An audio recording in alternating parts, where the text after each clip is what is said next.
Cordial saludo para el docente Jorge Eliezer, a mis compañeros de clase y a las demás personas que estén viendo este video o que tengan la oportunidad de ver este video.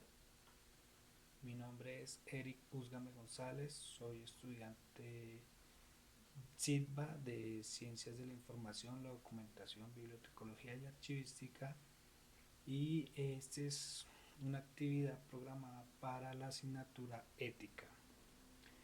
El tema a tratar en la unidad de teorías morales, y la teoría que escogí fue la del relativismo moral. Las ideas generales de la teoría se basan en que el relativismo moral es una teoría ética, la cual no existe ninguna forma de saber lo que está bien y lo que no lo está. Esto quiere decir que desde la perspectiva del relativismo moral existen diferentes sistemas morales que son equivalentes, o lo que es igual, que no existe un estándar supremo de moralidad y ninguna opinión o posición puede ser considerada como correcta o incorrecta, mejor o peor. Tales son los casos vistos en la lectura suministrada por el docente Jorge Eliezer. En esta ocasión, el desafío del relativismo cultural. Allí vimos un caso como el de relacionado con la tribu los calasios y los griegos, donde los calasios, una tribu india, tenían la costumbre de comer los cadáveres de sus padres, algo que para ellos estaba bien, era algo correcto, lo que para los griegos no lo era. Asimismo, los griegos practicaban la cremación y consideraban de esta forma la más adecuada de deshacerse de los muertos, de sus muertos, algo que para los calasios no era correcto. Entonces aquí vemos cómo se contraponen dos culturas, donde para lo que uno es bueno, para el otro es malo y viceversa. Otro caso también que me pareció impresionante fue el de una niña que huyó de su nación, que queda situada por ahí en África Occidental. eh, pues resulta que ella estaba escapando de una práctica que se realiza allí, que para ellos es algo pues, normal, pero pues para el resto del mundo es algo tenebroso y horripilante. Se trata de una práctica de la circuncisión femenina, pues que en realidad es una mutilación genital femenina. Pues ya se imaginarán qué tan terrorífico es esta práctica. Eh, con respecto a los autores más representantes de la teoría, pues el relativismo nace de la antigua Grecia, y entre los representantes más destacados, los que ellos eran considerados como sofistas, entre ellos tenemos a Protágoras de Abdera, amigo de Pericles, y Gorgias de Leontino, que se presume vivió más de 100 años. Pues es algo que no, no está bien claro. Estos eran los representantes como más importantes de esta teoría.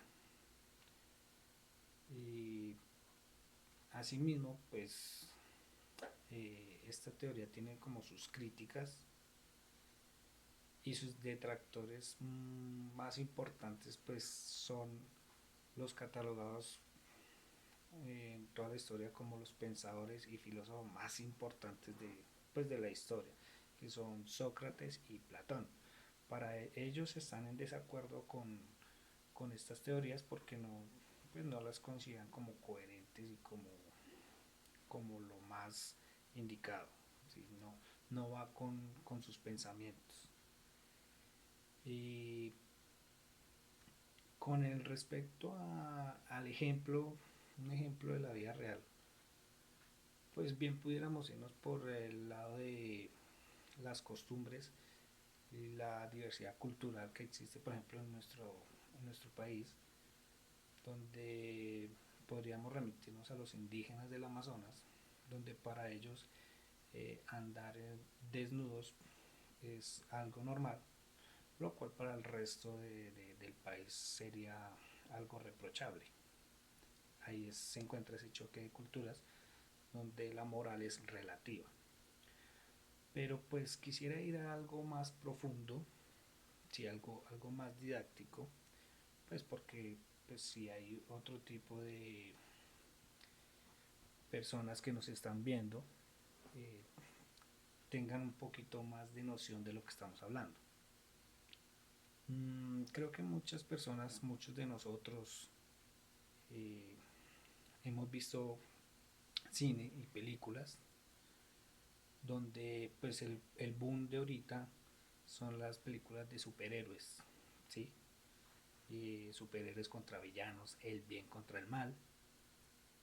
Y pues en ese aspecto no hay como algo relacionado al relativismo moral, excepto la película de, pues, una de la más taquillera hoy en día, Los Vengadores. Creo que pues, todo el mundo ha tenido la oportunidad de verlo.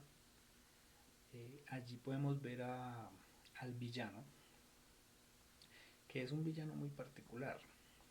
¿Qué pasa con este villano? Este villano es testigo de la situación que se vive en todo el universo. Él se da cuenta que hay una sobrepoblación que está afectando o que está afectándose en sí misma. ¿Por qué? Porque él nos cuenta en la película que los recursos del universo son limitados, o sea, no son infinitos. En algún momento se van a acabar.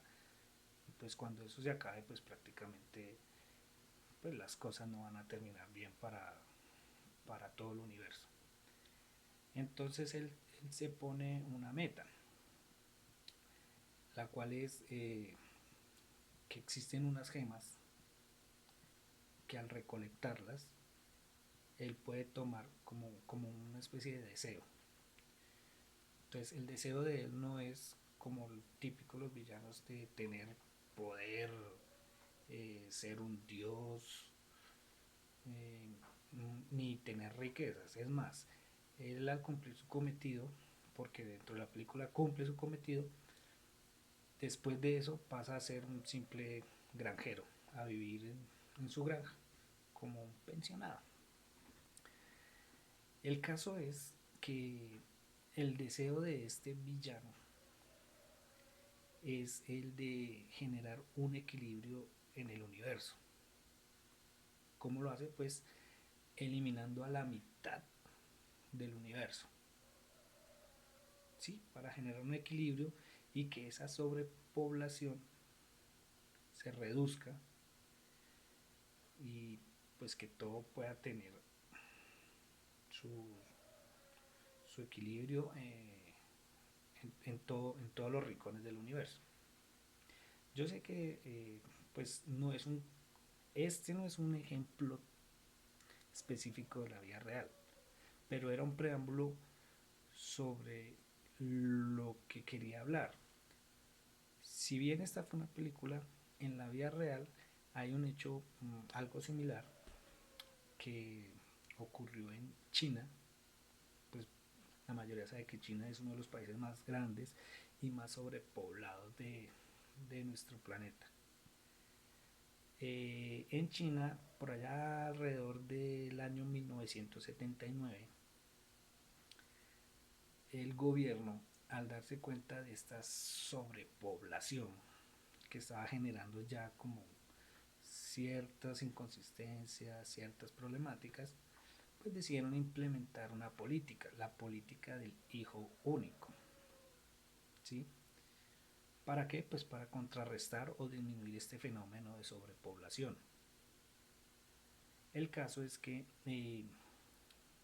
la política consistía en que las familias solo deberían tener un hijo, un hijo por familia, en áreas urbanas. Era más que todo el caso. El problema era que no es que si quisiera tener un hijo ya no pueden tener dos o tres, no, podrían tener dos o tres hijos. El problema es que al tener dos o tres hijos ya acarreaba para esa familia unas multas, unas penalizaciones económicas, unas sanciones, e inclusive había una presión para ocasionar abortos. ¿Sí? ¿A qué voy con esto?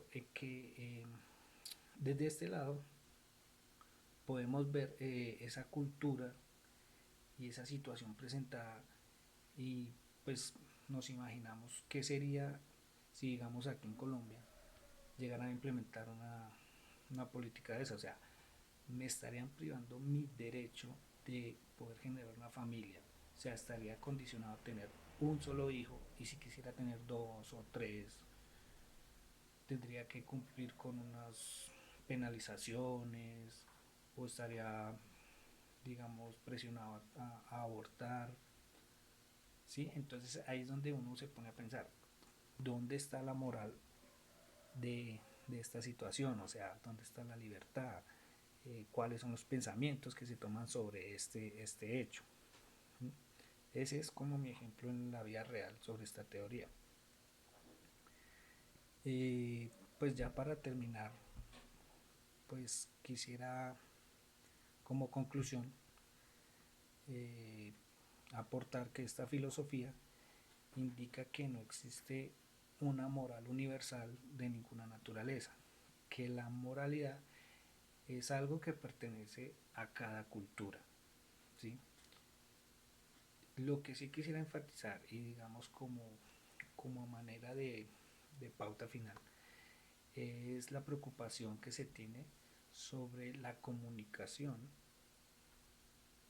sobre ciertos aspectos donde se pueden ver afectada la moralidad. Quisiera traer un caso de muy reciente. Antes que nada quisiera decir que no estoy ni a favor ni en contra de nadie, de ninguna persona, de ningún partido, simplemente es un caso que quiero traer como manera de ejemplo de la situación que, pues, que me preocupa a mí, digamos, con relación al tema que estamos viendo ahorita. Hace unos días ocurrió, pues desafortunadamente, el ejército ocasionó un bombardeo en un campamento guerrillero.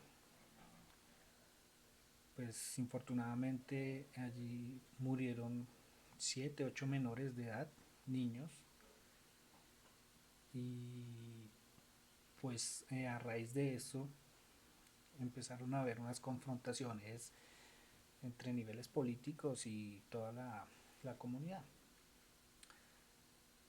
Cuando yo empecé a leer los encabezados, vi que mucha gente eh, se como que disgustó o tomó la información de una manera muy, no sé, muy controversial.